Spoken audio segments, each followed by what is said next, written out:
Hi guys, in today's video I'm going to tell you that how you can delete your conversation with AI character. Let's get started without wasting any time.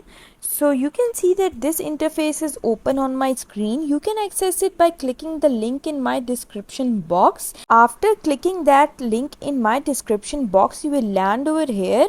Now to delete your conversation with the AI character, you have to go to your home page, and here you can see there is this option of continue chatting, and here is the chat that I have done with the character. I'm going to click it.